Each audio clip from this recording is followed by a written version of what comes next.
The evolution of buying and selling systems from barter to cryptocurrency is a long journey shaped by human need, innovation, and technology.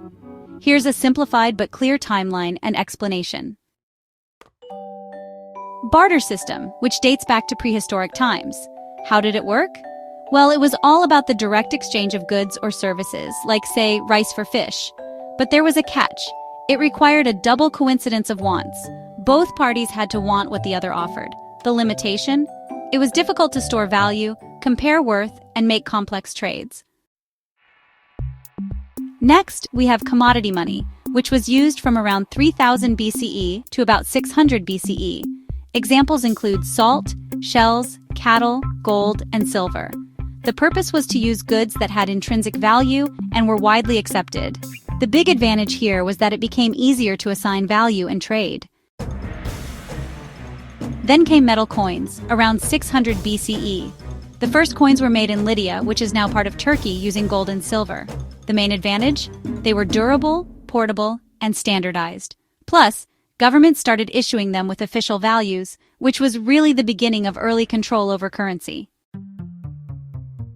So, next up, let's talk about paper money, which first appeared in Tang Dynasty China around the 7th century.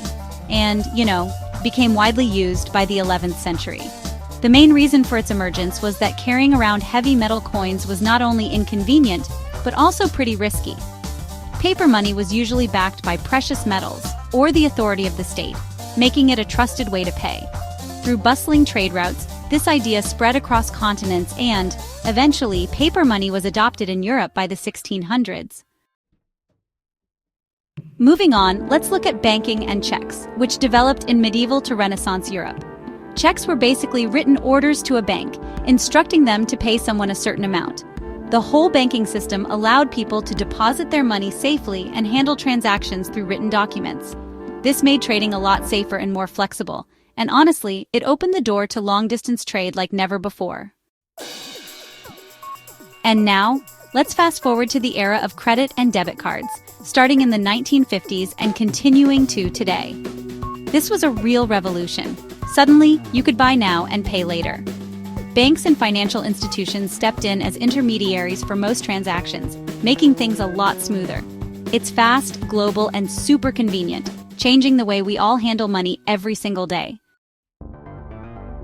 So, let's talk about digital payments, which have been around from the 1990s up to today. Think about online banking, PayPal, or mobile wallets like Gcash and Paymaya. The rise of e-commerce really pushed the demand for fast, secure, and remote payments. But there's still a catch. These systems still rely on centralized institutions like banks and payment apps. Now, moving on to cryptocurrency, which started in 2009 with the launch of Bitcoin by Satoshi Nakamoto.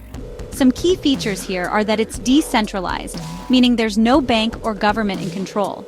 It uses blockchain technology, which is basically a secure and transparent ledger. Plus, it's global and borderless. Cryptocurrency can work as money and investment, or even as a tool for smart contracts. Still, there are challenges like volatility, regulation, and, honestly, mainstream acceptance. From barter to Bitcoin, money has truly evolved. What's next? We bring you Phoenix Token, powered by Cryptomulus.com. Join us to get a glimpse of the future.